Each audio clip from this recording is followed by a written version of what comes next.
Why is this not talked about enough? It is official. Mbappe is going to Real Madrid, the worst kept secret ever. We've known that Mbappe would eventually be in the Santiago Bernabeu 5 years back, but it's officially occurred for the Frenchman and Real Madrid.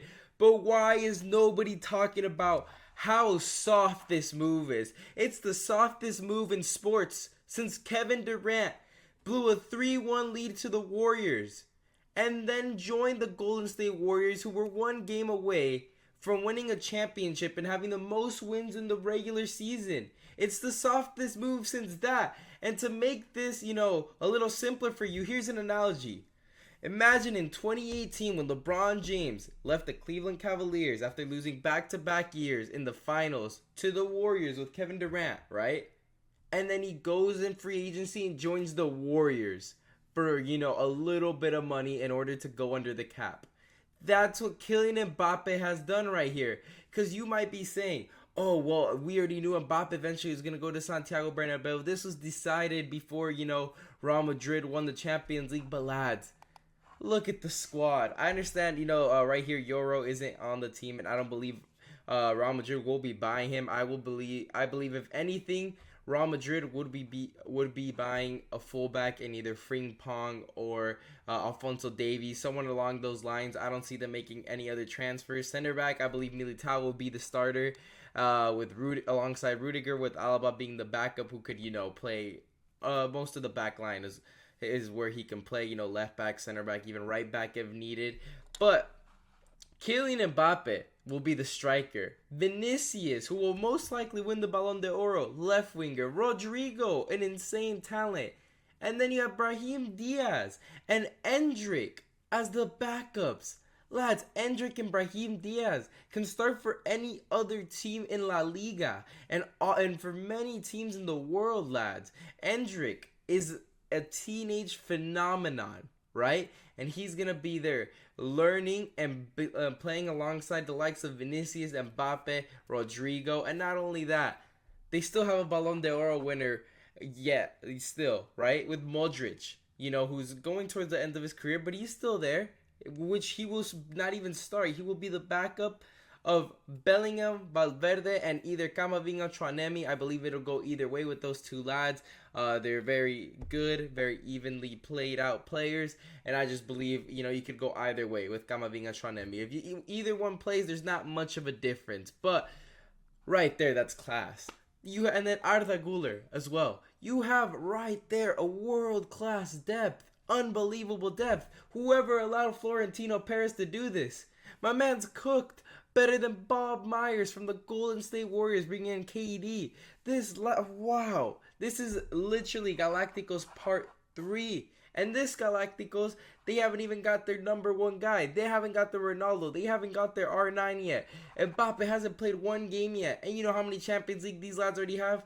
After, the whole the 2017, 2018 Real Madrid with, Benzema, Ronaldo, and Bale. Once that broke apart, they've won 2. With Vinicius leading the way. 2. Wow. And now you're going to add Mbappe to this, lads. Football's over. Football is over. We know who's winning La Liga for the next 5 years. Because Kylian Mbappe signed a 5-year contract. So I'm telling you right now, they have no competition. Who are they going to worry from, huh? Barcelona with the bang average Lewandowski, who's close to retirement? Yamal? Ferran Torres? Lads, that doesn't even fear a mid-table club in England. Aston Villa has a better front three than Barcelona right now. That's the truth of the matter right there.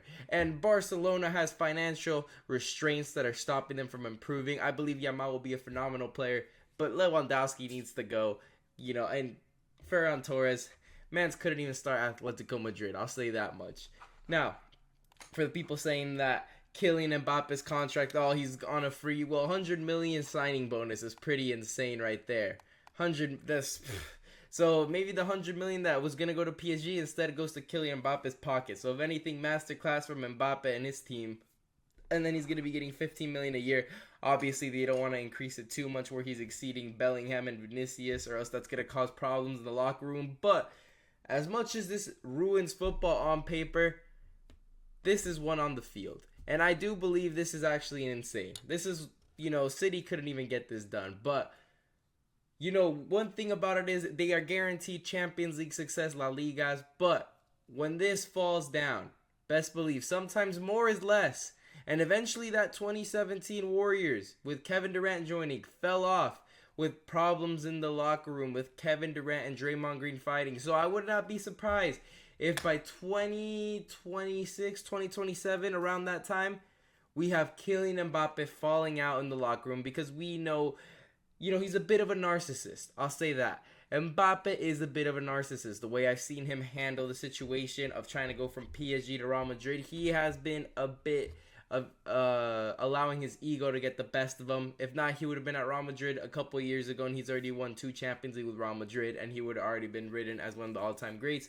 But greed got to him. Still gonna get money, but not as much as he would have at PSG. Obviously, he had to sacrifice, leave some money on the table to be able to go and prove it at a more challenging league because we know PSG runs it, and now he's gonna go to La Liga. Now, what's gonna happen when Bellingham stats lower? What's going to happen when Vinicius stats lower? What's going to happen when Rodrigo's playing time and stats lower? And what's going to happen when Endrick is showing, positive, factors when he's coming in off the bench? When Mbappe gets subbed out and, Endrick comes in for him, and let's say Endrick's scoring and Mbappe's on a goal-scoring drought, what's going to happen there? Those are issues that's going to happen. And not only that, this is the worst timing for Mbappe to Real Madrid because they've won La Liga and they've won Champions League. The only thing they could do better next season is win the treble. And that's going to be the expectation for Kylian Mbappe because you're winning the La Liga.